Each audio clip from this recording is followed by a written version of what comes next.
August 1945. The world's attention fixated on a single, blinding flash over Hiroshima.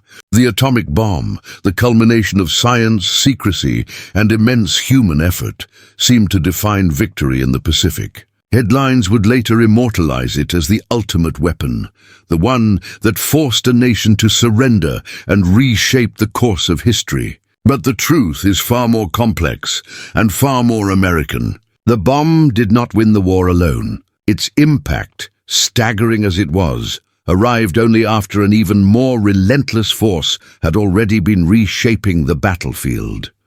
The steady, unstoppable hum of America's factories, long before the first mushroom cloud rose into the sky.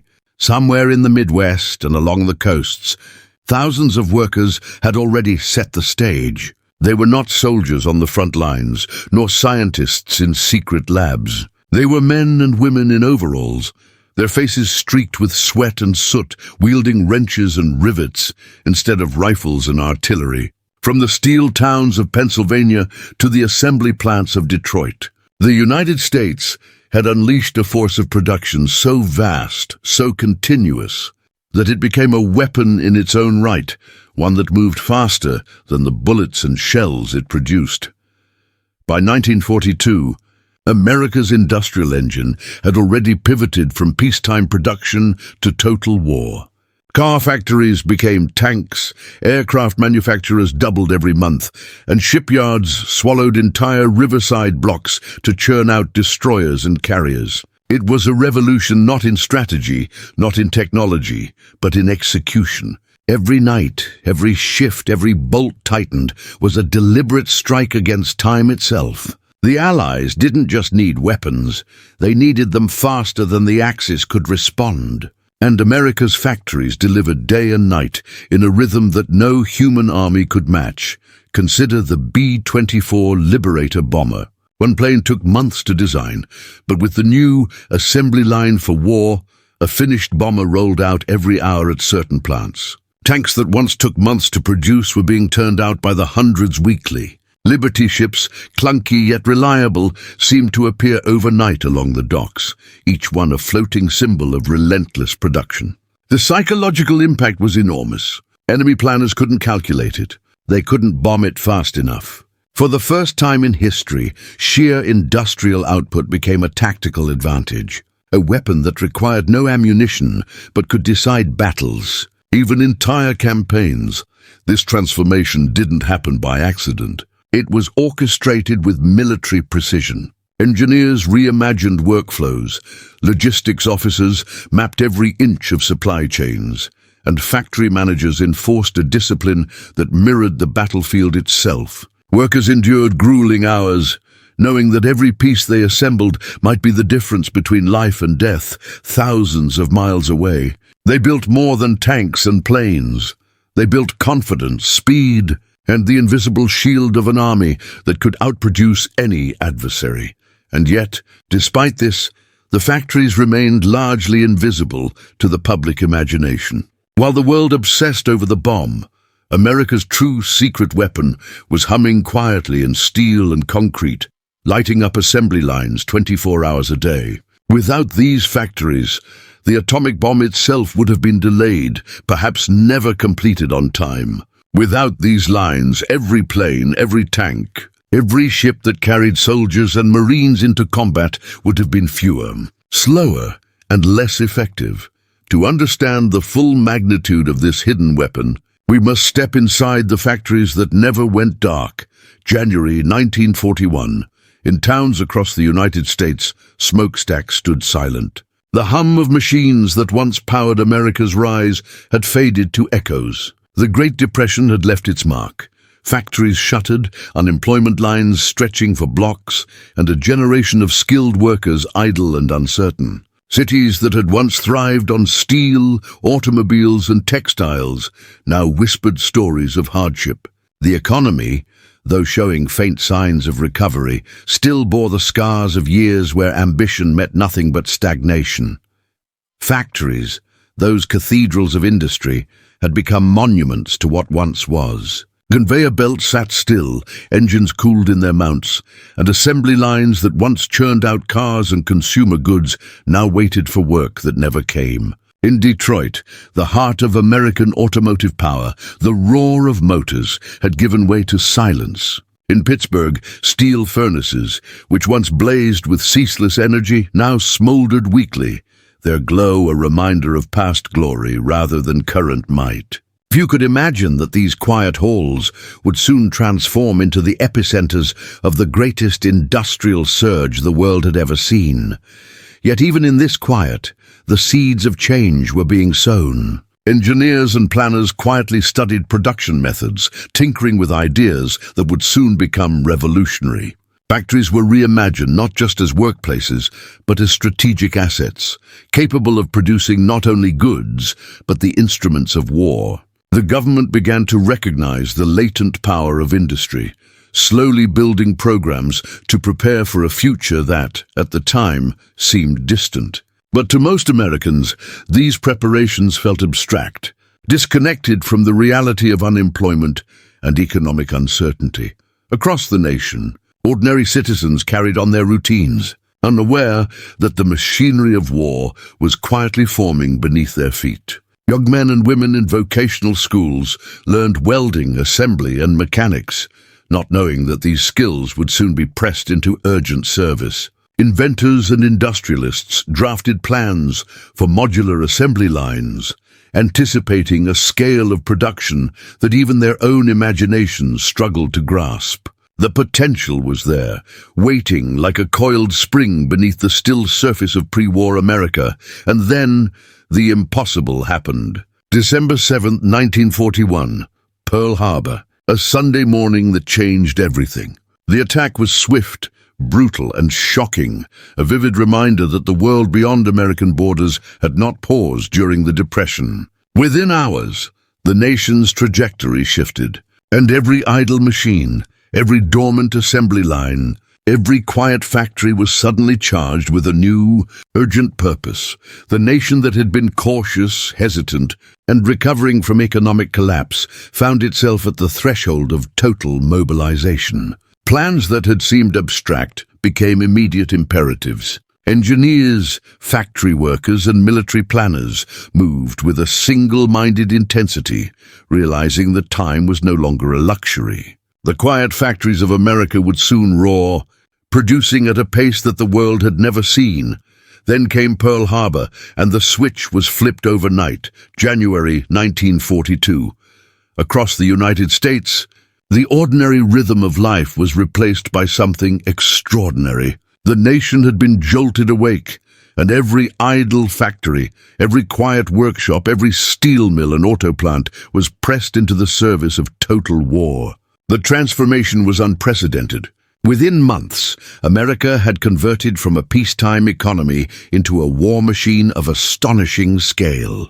Civilian production, cars, appliances, consumer goods, was abandoned almost overnight. In their place rose tanks, bombers, rifles, and ships, each stamped with the unmistakable mark of urgency. Detroit, the Motor City, became the crown jewel of this industrial metamorphosis.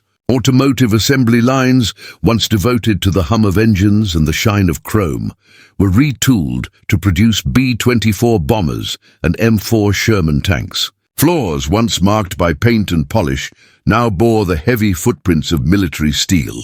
Engineers reconfigured every inch of space, devising systems to double and triple output. Machine shops that had once turned car parts now cut artillery shells with precision measured in thousandths of an inch. Every bolt, every rivet, every panel was a piece in a machine that extended far beyond the factory walls, an instrument of global strategy.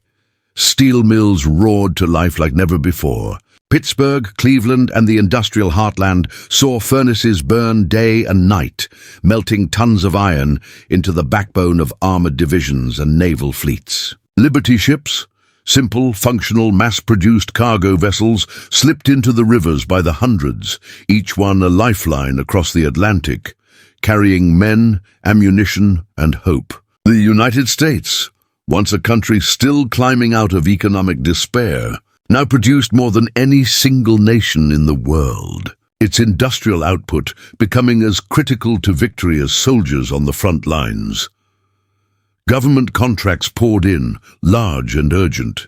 The War Production Board coordinated production with military necessity, turning factories into extensions of battlefield strategy. Labor unions, initially cautious, rallied to the cause, negotiating terms that would keep lines moving while protecting the workers' interests. Women entered the workforce in unprecedented numbers, filling the gaps left by men who had gone to fight overseas. Rosie the Riveter was not just a symbol, it was a reality. The factory floor was now a battlefield in its own right, and the stakes were survival itself. Yet converting factories and pouring money into production was only part of the challenge. The real test was maintaining speed. Steel, tanks and aircraft were useless if they arrived too late. Innovations in assembly techniques, logistics and supply chains became as important as the weapons themselves. Engineers developed modular construction methods, interchangeable parts, and synchronized assembly lines that allowed entire divisions of material to be completed in weeks rather than months. Workers adapted to relentless schedules, rotating shifts in a carefully orchestrated ballet that ensured production never ceased. The nation's mobilization was more than mechanical. It was psychological. Citizens absorbed the urgency of war, internalizing the idea that their work, though far from the front, was vital to the outcome. Factories became symbols of resilience, determination, and collective sacrifice. They were also laboratories for innovation, proving that industrial ingenuity could be weaponized in ways no one had anticipated.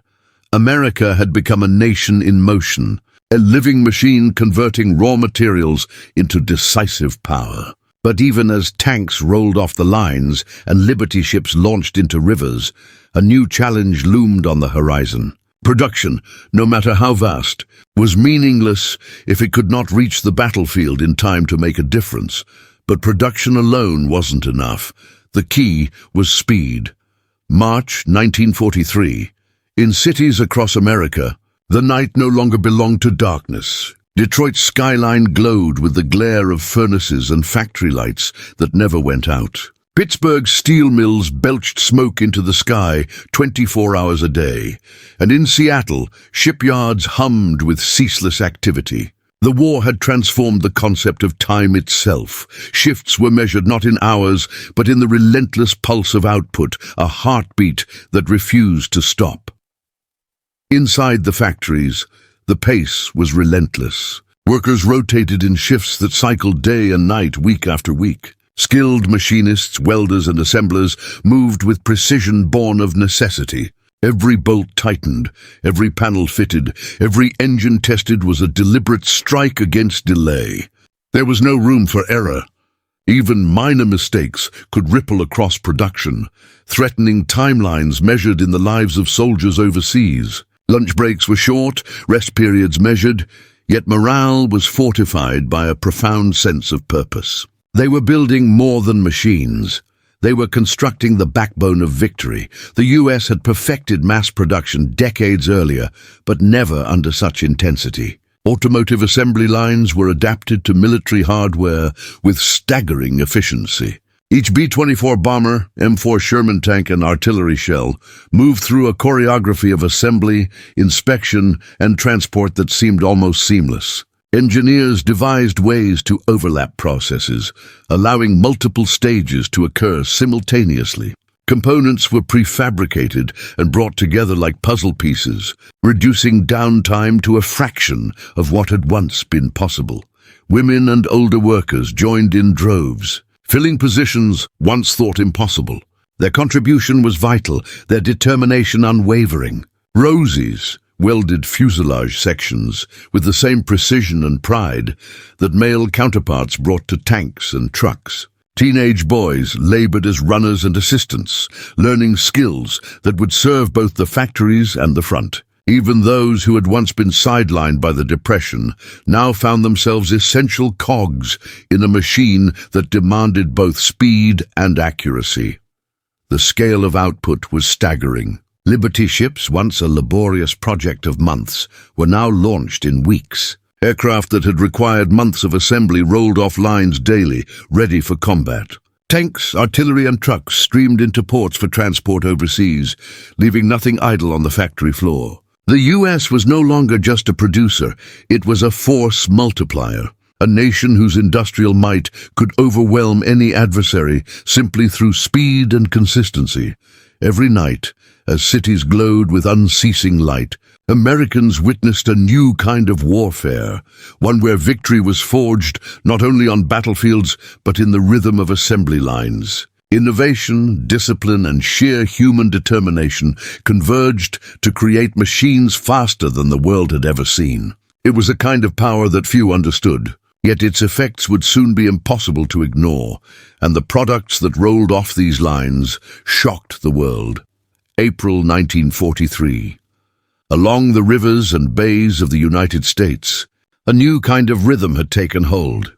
The clang of hammers, the roar of welding torches, and the relentless shuffle of workers' boots marked a pace unlike anything the world had ever seen. At the heart of this surge were the Liberty ships, modest, functional cargo vessels designed not for elegance but for speed. Each one was a lifeline, a floating artery carrying soldiers, ammunition, and supplies across treacherous oceans to sustain the Allied war effort.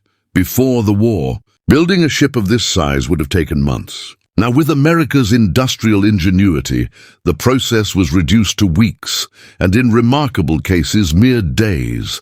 Shipyards along the East Coast, West Coast, and Gulf of Mexico adopted revolutionary assembly methods. Sections of hull were prefabricated inland, transported to the yards, and welded together with astonishing precision. It was a production line on water, a technological marvel executed under extreme urgency.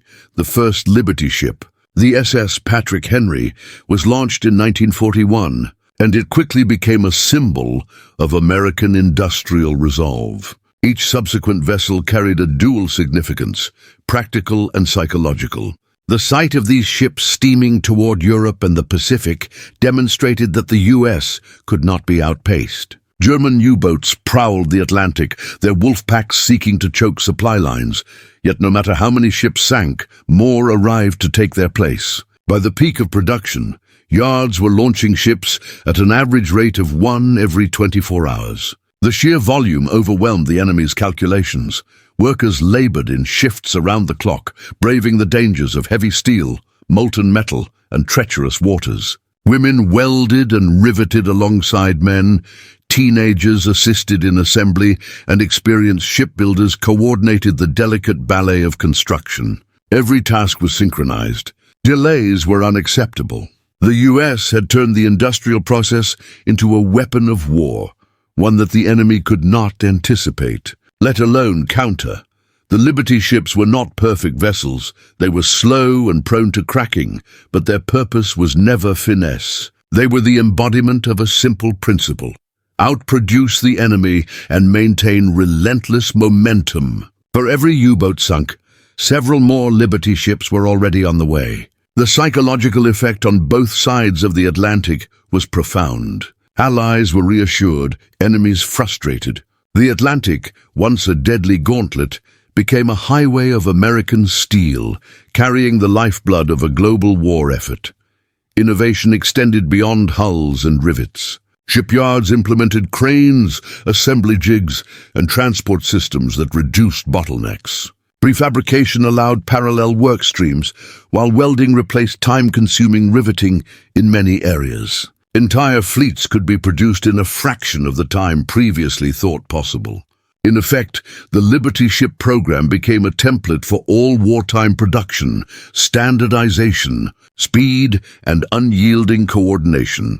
By mid-1943, the German Navy faced an industrial reality it could not match. U-boats could sink ships, but they could not sink an idea. America's industrial heart was relentless, and the Liberty ships were its most visible proof. They were floating testaments to the truth that victory was not decided solely on battlefields, but in factories, yards, and assembly halls across the United States. And it wasn't just ships. The skies would soon be filled with American steel. June 1944. From the heartland of America to the coasts, a new sound filled the air, not the roar of combat, but the mechanical symphony of production. Airplanes, once the rare and specialized tools of military strategy, now poured from factories in numbers the world had never seen. By the end of the war, the United States would produce over 300,000 aircraft, bombers, fighters, and transports, outnumbering all Axis powers combined. This was not luck. It was the result of a nation transformed, a society mobilized to harness industrial might with unprecedented speed and precision. Willow Run, a sprawling factory near Detroit, became the symbol of this air power surge. Here the B-24 Liberator bomber, a machine of immense size and destructive capability, was produced at a pace that stunned even military planners. Engineers devised an assembly line so efficient that a fully completed B-24 rolled off the floor every 63 minutes. Sections of the plane, wings, fuselage, tail, were prefabricated in separate buildings and moved along a network of rails and conveyors. Workers, numbering in the tens of thousands, performed each task with meticulous precision, knowing that any delay could ripple across the war effort. Across the country, other factories mirrored this industrial miracle. Fighter planes like the P-51 Mustang were mass-produced with interchangeable parts, making maintenance in the field faster and more reliable. Transport aircraft carried troops and supplies to distant fronts, bridging oceans and deserts alike. Each plane was more than metal and machinery. It was a tool of strategy, a vessel of American innovation, and a testament to the power of organized labor and engineering ingenuity. The psychological impact of this production was profound. Enemy strategists had to contend not just with the planes in the sky, but with the knowledge that for every bomber or fighter lost, countless more were already on their way. It was a form of attrition the Axis powers could not counter. Where they relied on limited factories and dispersed production, the United States centralized and optimized, turning sheer output into a strategic weapon. In essence, the industrial process itself became part of the arsenal. Women, teenagers, and veterans of the Depression-era workforce filled the factory floors, their hands and minds as critical as the tools and machines around them. Welding, riveting, testing engines, every action was part of a carefully orchestrated choreography designed to maximize speed and minimize error. No detail was too small, no shortcut too risky. The nation's aviation output was a constant, unyielding force, a demonstration of what happens when human effort and industrial design converge under the urgency of survival. But speed alone was not the only factor. Factories also produced the engines, propellers, bombs, and guns that each aircraft required. Entire supply chains were synchronized, ensuring that every plane leaving the assembly line was combat-ready. Fuel, ammunition, and spare parts followed in parallel flows, ensuring that once these flying machines reached the front, they could perform without delay. America had not only mastered mass production, it had mastered integration, turning scattered resources into a unified and unstoppable offensive capability.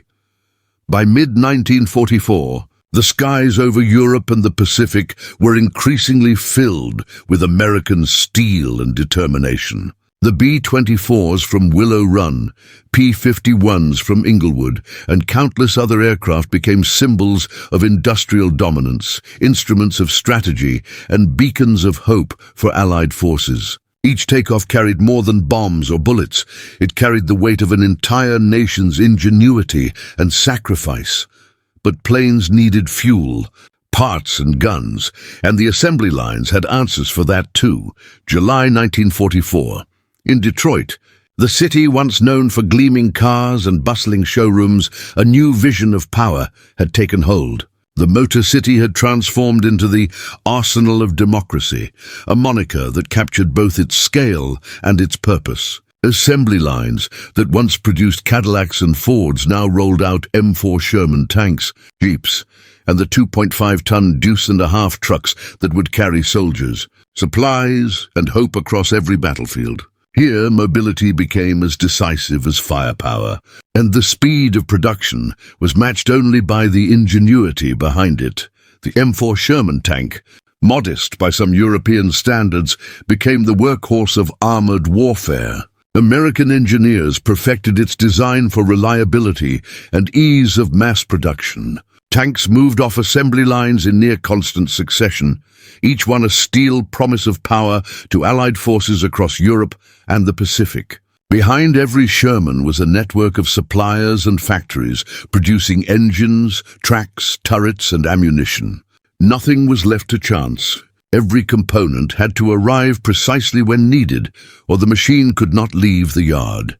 Jeep production told a similar story. These small, versatile vehicles seemed unremarkable at first glance, but their impact was extraordinary. From reconnaissance missions to medical evacuations, Jeeps provided unmatched flexibility on the battlefield. Soldiers relied on them as lifelines in terrain too rugged for larger trucks. And yet, their ability to appear in endless numbers was what truly astounded both allies and enemies. Columns of jeeps, hundreds deep, became a symbol of logistical mastery and relentless preparation. The 2.5-ton trucks, meanwhile, became the backbone of supply chains. Armies moved forward not only because of tanks and planes, but because these trucks delivered food, ammunition, fuel, and medical supplies wherever they were needed. Roads once impassable became arteries of mobility, allowing Allied forces to sustain offensives over hundreds of miles. German officers, observing these endless columns of steel rolling across maps and terrain, were stunned. They had never seen an industrial engine so synchronized with military strategy, and the sight of American production in motion became a psychological weapon in its own right. Yet the machinery alone did not explain the miracle. Each vehicle, each tank, each truck was the product of meticulous planning, countless hours of labor, and the human determination that kept assembly lines moving around the clock. Factories operated in shifts day and night. Workers, engineers, and supervisors coordinated in a precision dance that mirrored military operations. Women welded and riveted, men calibrated engines, and teenagers transported parts with efficiency that kept the lines unbroken. In Detroit and across the industrial heartland, the human element was as critical as the machines themselves. The scale of output was staggering. By late 1944, Detroit alone was producing thousands of vehicles per month, each destined to tip the balance in theaters of war, ranging from North Africa to Western Europe and the Pacific Islands. Yet even as tanks and trucks poured out, the lessons of efficiency, coordination, and morale ensured that the system could sustain itself. America's industrial miracle was not a temporary surge. It was a disciplined, enduring force. Columns of tanks and trucks became more than just vehicles. They were symbols of a nation's capacity to innovate, organize, and execute under pressure. German intelligence reports would later marvel at the sheer numbers, at the speed, and at the logistical genius that enabled such relentless mobility. The power of American industry had reshaped warfare, turning production into strategy and steel into destiny. Yet this miracle wasn't just about machines, it was about people. August 1944. Across the nation, the hum of machines became the heartbeat of a new kind of army, not one of soldiers and rifles, but of workers and welding torches, rivets, and conveyor belts. Women, immigrants, and African Americans filled the void left by men deployed overseas, stepping into roles that had once been considered impossible. They became the backbone of America's industrial war effort, keeping factories alive around the clock and ensuring that assembly lines never faltered. Rosie the Riveter was more than a poster.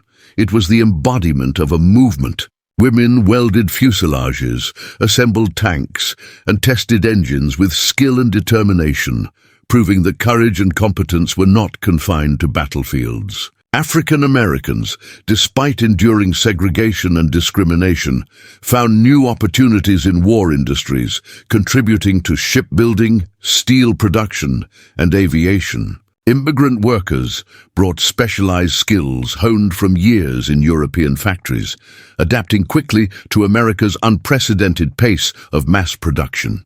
Together, they formed an army of labor that was as disciplined and vital as any fighting unit overseas. Factories operated in a rhythm dictated by urgency. Shifts overlapped day and night, creating a continuous wave of production that left little room for rest. Supervisors coordinated thousands of workers, synchronizing tasks with military precision. Every bolt, weld, and component was more than a part of a machine. It was a contribution to the front lines, a tangible connection between home and battle. Workers understood the stakes. Their effort could determine the speed at which tanks reached Europe, the number of planes in the sky, and the supply of ammunition that would sustain campaigns.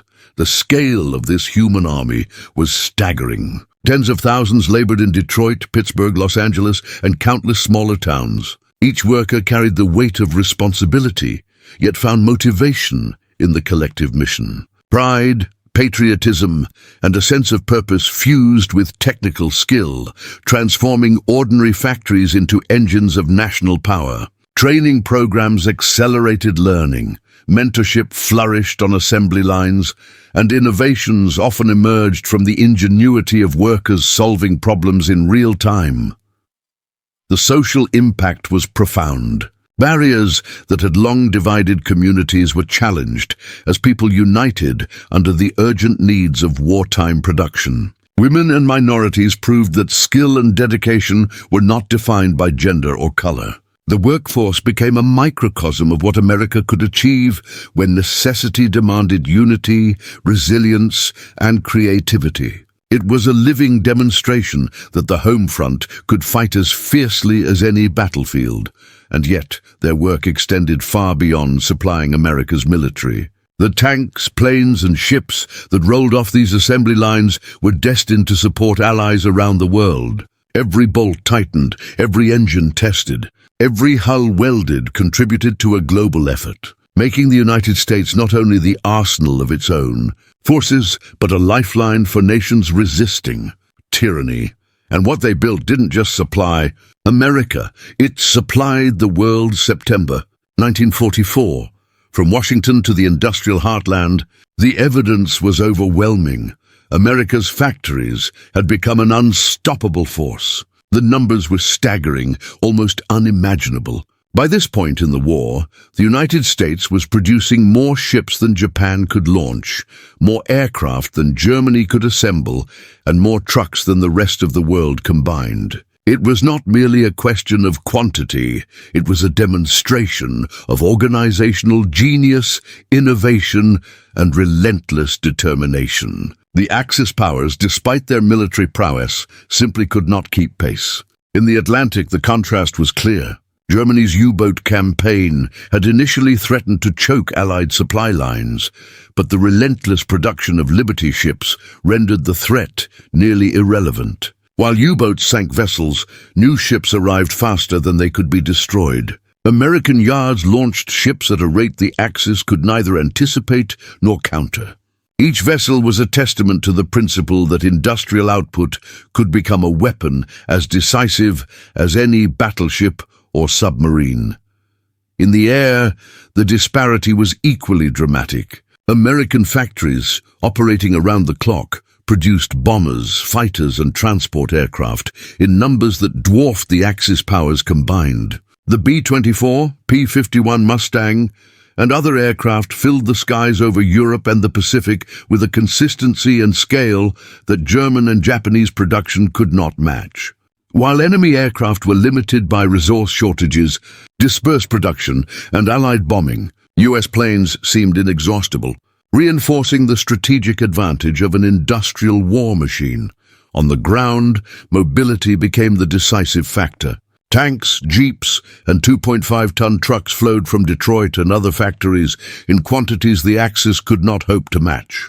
Columns of Sherman tanks, supported by thousands of trucks and armored vehicles, overwhelmed positions that had been considered defensible. German commanders, analyzing captured reports and observing battlefields, were astounded by the sheer logistical power of American forces. They could not fathom an enemy capable of maintaining offensive momentum at such scale and speed. This production advantage extended beyond vehicles and weaponry. Ammunition, artillery, communications equipment and medical supplies were also being manufactured faster than enemy forces could consume them. The U.S. supply chain had evolved into a self-reinforcing engine, output-fueled operations, which in turn justified increased production, creating a cycle that the Axis powers could never replicate. The combination of speed, scale, and coordination became the invisible force shaping every theater of war. The lesson was stark and unambiguous. Victory was no longer determined solely by bravery on the battlefield or genius in strategy. Industrial capacity, the ability to produce more and faster than the enemy, had become the ultimate weapon. Factories, assembly lines, and workers, often overlooked in popular narratives, were now the decisive factors in the global conflict. The war was being won not only by soldiers with rifles, but by steel rivets and the tireless hands that kept the machinery of victory moving without pause. By 1945, as Allied forces advanced into Germany and the Pacific Islands fell one by one, the outcome of the conflict had already been written, not just on battlefields, but on factory floors. September 1945, the guns had fallen silent. Across the Pacific and Europe, the devastation of war was etched into cities, fields, and oceans. The atomic bomb had made the headlines, captured imaginations, and delivered the final undeniable blow to Japan. Yet behind the flash, the mushroom cloud, and the historic headlines lay a deeper, less celebrated truth. The war had been won long before that moment. The true secret weapon of the United States was not a singular invention, but a relentless, invisible force that had been humming across the nation for years.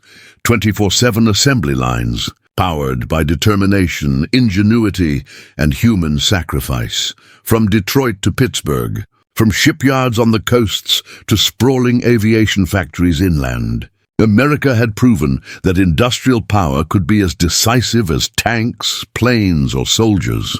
Liberty ships, rolling off docks with astonishing speed, supplied troops and allies alike. B-24 bombers and P-51 fighters filled the skies, turning numerical superiority into strategic dominance. Sherman tanks, jeeps, and trucks streamed across battlefields, giving Allied forces mobility and firepower the Axis could never match. Each machine, each vessel, each plane was more than metal. It was a product of coordination, planning, and an unyielding commitment to outproduce and outlast the enemy. The human story was equally remarkable. Women, immigrants, African Americans, and veterans of the Great Depression filled factory floors, breaking barriers and proving that ordinary people could achieve extraordinary results under pressure. They welded, riveted, assembled, and tested around the clock, transforming ordinary factories into the most powerful arsenal the world had ever seen. Their contribution was as vital as any frontline engagement. Without their labor, the machinery of war could not have functioned, and victory would have been far from guaranteed. By converting civilian industry into instruments of war, the United States created an advantage that could not be replicated by sheer strategy or battlefield tactics alone.